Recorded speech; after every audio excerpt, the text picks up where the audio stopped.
Salut, comment vous allez? Moi je vais bien. Bon, vous avez été nombreux à me demander de parler des inconvénients de venir faire ses études en Chine. Mais je préfère pas parler des inconvénients parce que ce ne sont pas vraiment des inconvénients, mais ce sont des choses qui peuvent vous mettre mal à l'aise. Dans la présente vidéo, on va voir 7 éléments qui peuvent vous mettre mal à l'aise dès que vous arrivez en Chine. Si ce n'est pas encore fait, abonnez-vous et activez la cloche pour être sûr de recevoir la notification quand les prochaines vidéos seront disponibles. On y va.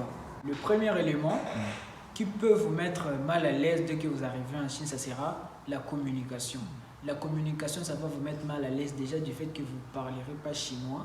La communication fera défaut. Et pour ça, le téléphone sera votre ami parce que vous aurez besoin de votre téléphone tout le temps pour traduire afin de mieux communiquer avec les Chinois. Et ça va vous gêner parce que vous n'êtes pas habitué à faire ça. Pas tout le temps vous parlez, vous êtes entouré des gens qui parlent la même langue que vous.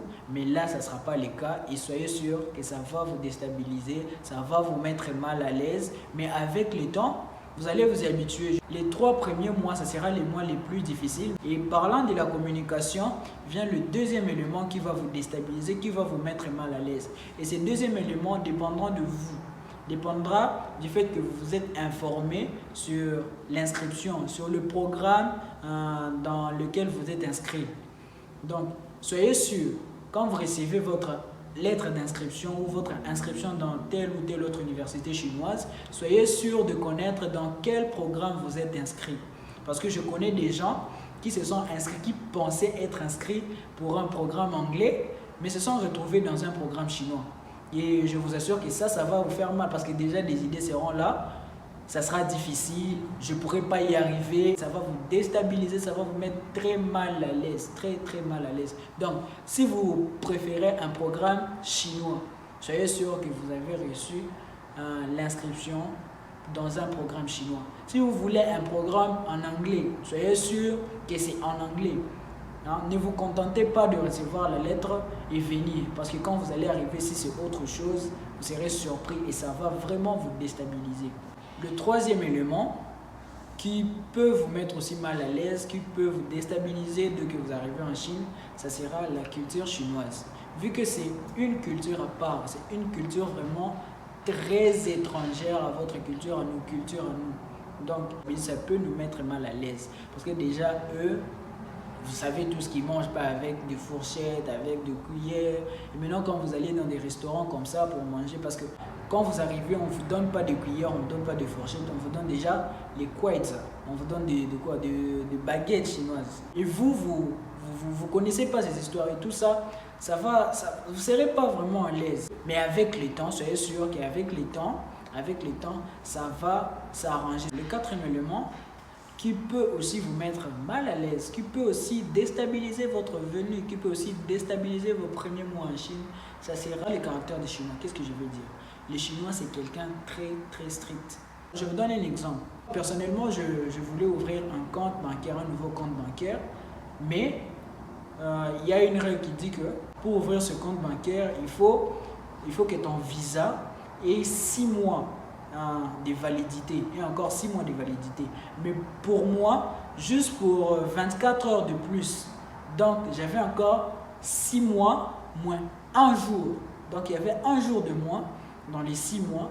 Ils me disent que c'est carrément impossible. Mais ce sont des trucs qu'on peut détourner, qu'on ne voit pas souvent chez nous. Pour 1 jour, on peut encore être pitoyable, on peut encore se montrer compréhensif chez nous. Mais ici, pour 24 heures, ils ont dit c'est carrément impossible. Je dois attendre au moment où je vais renouveler mon visa pour maintenant être éligible à ouvrir ce nouveau compte. Donc vous voyez qu'ils sont tellement stricts que ça vous met pas mal à l'aise. Ça vous met mal à l'aise vu que vous n'êtes pas habitué à cette manière de faire. Ce ne sont pas des inconvénients, mais avec le temps, ça va aller. Le 5e élément, ce sera le monde du business. Le monde du business peut vous faire mal, peut nuire votre vie en Chine. Mais ça, je dirais, c'est un inconvénient. Ça, c'est un inconvénient, le monde du business. D'une part, ça sera un inconvénient. Parce que déjà, quand vous arrivez, ce que vous avez en tête, c'est que beaucoup de choses, disons toutes choses en Chine est moins cher. Et quand vous arrivez, Bien sûr, vous serez concentré sur le cours, mais vous serez en train de chercher comment commencer un petit business, comment commencer à gagner de l'argent à partir du business, à partir du commerce, tout ça. Mais vous n'oubliez pas, vous avez un visa d'études. Vous n'avez pas un visa de travail qui vous permet de faire le business. Et si une fois, le Chinois vous interpelle pour le business et vous avez un visa pour les études, soyez-en sûr que vous risquez d'être renvoyé, vous risquez d'être expulsé hors de la Chine. Le business, c'est bien, mais ça sera un inconvénient si vous ne vous concentrez pas sur ce que vous êtes venu faire en Chine. Le sixième élément, ça sera la famille. À certains moments, la famille va nous manquer.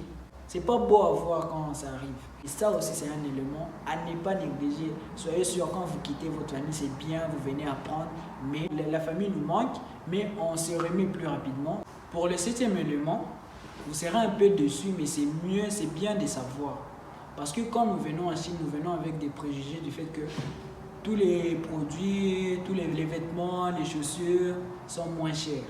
Mais les made in China et les produits étrangers n'ont pas le même prix. Ce sera à vous de voir qu'est-ce que vous voulez. Mais je ne dis pas qu'il ne faut pas acheter les produits made in China, parce que les made in China, il sera aussi question de qualité. Parce que quand vous voulez acheter un habit, prenez en compte la qualité et le prix, parce que ça concorde. Donc si vous voulez un truc de bonne qualité, pensez aussi à ne pas prendre à un prix très bas. Si vous voulez un truc de mauvaise qualité, bien sûr, prenez un truc très moins cher et vous serez servi vraiment, vous aurez la mauvaise qualité. Mais si vous voulez un truc de bonne qualité, prenez aussi à un prix abordable, pas un prix moins cher, soit disant que la Chine, tout coûte moins cher, tout est moins cher. Donc, prenez aussi le soin de vérifier. Ne soyez pas attiré par le prix. Mettez tout sur la balance, les prix et la qualité, et vous allez recevoir de bonnes choses, vous allez recevoir une bonne qualité dans tout ce que vous allez acheter. Merci encore de nous avoir suivis. J'espère que la vidéo vous a plu. Et n'hésitez pas à laisser vos sujets de vidéo et vos points de vue dans les commentaires afin qu'on continue de partager sur nos expériences. N'hésitez pas aussi à vous abonner si ce n'est pas encore fait et à activer la cloche afin d'être sûr de recevoir la notification quand les prochaines vidéos seront disponibles. Parce que quand je dis prochaine vidéo, c'est-à-dire nouvelle information, nouvelle opportunité et nouvelles expériences. Merci et à bientôt.